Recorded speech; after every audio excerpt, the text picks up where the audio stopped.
We are on a mission to go around and talk to people who are using light sport aircraft in flight schools, because we think that they've been mischaracterized as being insufficiently robust for the rigors of flight training. Indeed, that is a serious workout, but you've got some proof, Scott, that it is working for people, and we're going to talk to the gentleman right between us here about that. But tell us, Scott, what you think as the representative of the Jabiru line in America about the use of these aircraft in flight schools. Well, we're thrilled to be seeing more flight schools using the Jabiru in the flight schools, because in Australia the aircraft is a 4-seat airplane. It's a very robust airplane. Granted, it may be a little stronger by design than an aircraft that's designed to the light sport category, period, but as it's designed as a 4-seat aircraft, holy cow, it's just rugged as it can be. And so by bringing this design into the United States, you get that extra strength that you'd have in a 4-place airplane. But in a training environment, you're not going to have 4 people in it.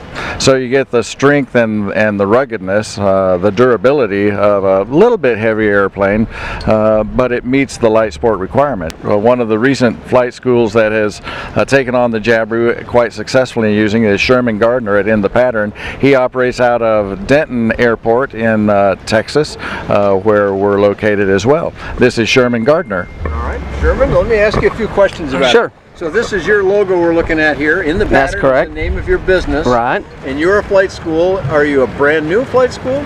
Well, we're still relatively new, about a year and a half old. We've been on the airport at Denton for a year and a half. We've been renting airplanes for a couple of years before that, though. But we've really taken on more training, more than we thought we would. But yeah, so we're also now doing flight school. Okay. So you have other aircraft in your flight school. Correct. Besides Jabiru, is that right? Correct. But now you've added like this particular airplane. Yeah, we put this airplane in the fleet probably about a year ago, and actually met Scott and started talking about the Jabiru, and we saw a market in there for people who had issues with medical or just wanted to get the light sport license, and so we added the Jabiru to our fleet, and we've been nothing but happy with it. It's a very capable airplane. You put 2 people in, I don't care what kind of day it is, airplane jumps off the ground. It's extremely underrated. No, people don't understand how strong an airplane it is and how much of a fun airplane it is to fly.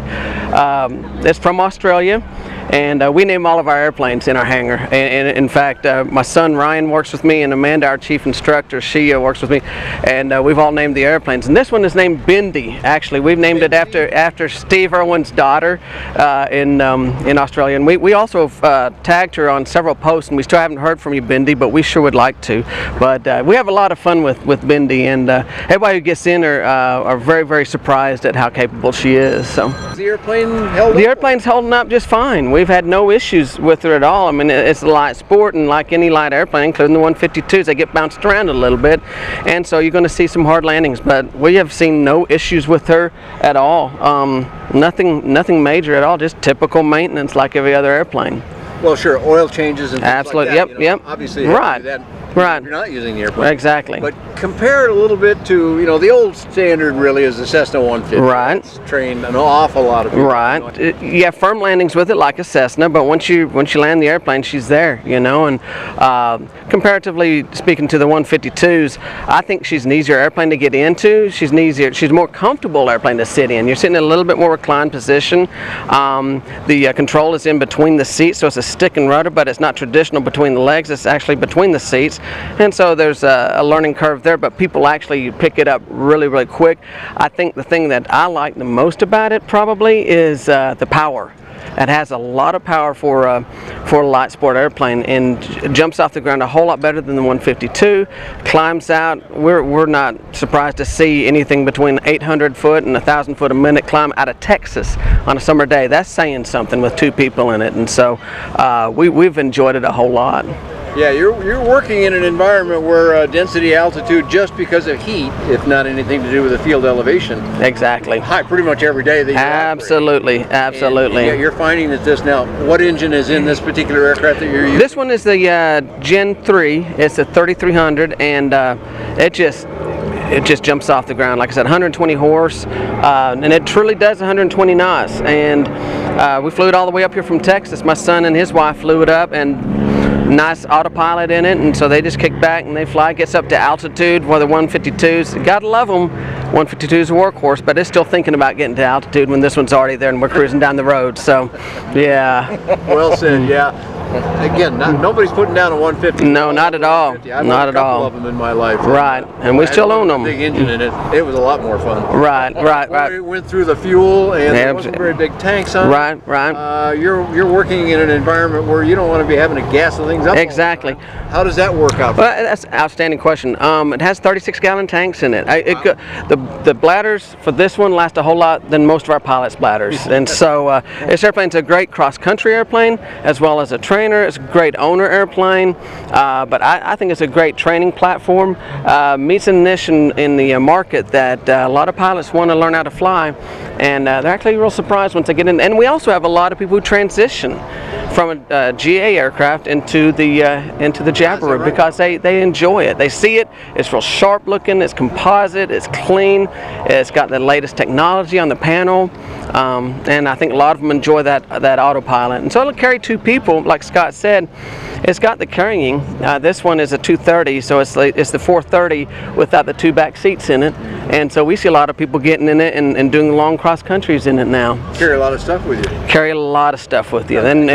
Weight and balance. Exactly. Stay within those limits. Stay within those limits. Absolutely. So tell me a little bit about the students now operating a different engine, operating it's a center stick. Correct. With handles on it, so the instructor can be right there with you, but without his hand on your hand or anything like that. But it's not yokes. And so how are students responding to the way the airplane flies? So there's a little bit of a learning curve, but it really, after the first lesson, they've caught on real well. So now when a student comes to your facility and they say, okay, well today, let's say all the airplanes are on the ground, they can pick any one they want. They look at a 172, they look at a 150, they look at this. Are any types of pilots drawn to one or the other?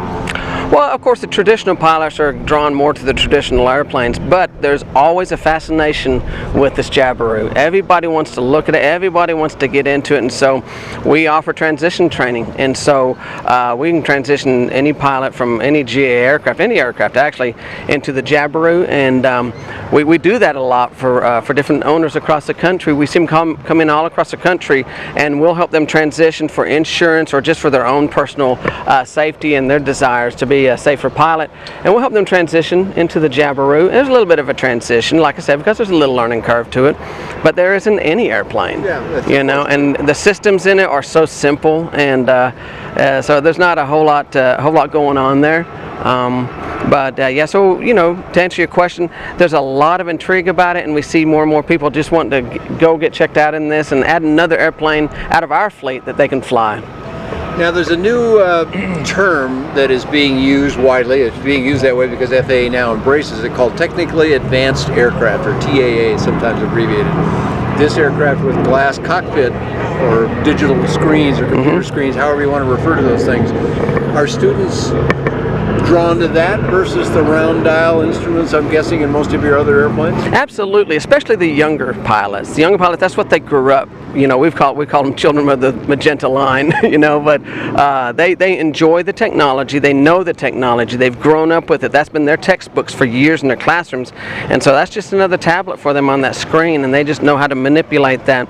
And I think a lot of our traditional older pilots, they're a little bit intimidated by it, but once we get them in the airplane and we start teaching them, here's what you need to do, and here's how do you get to that, and they enjoy that. I think they really do enjoy the technology. I think, as much as maybe we older guys hate to admit it, the technology is making us a safer pilot.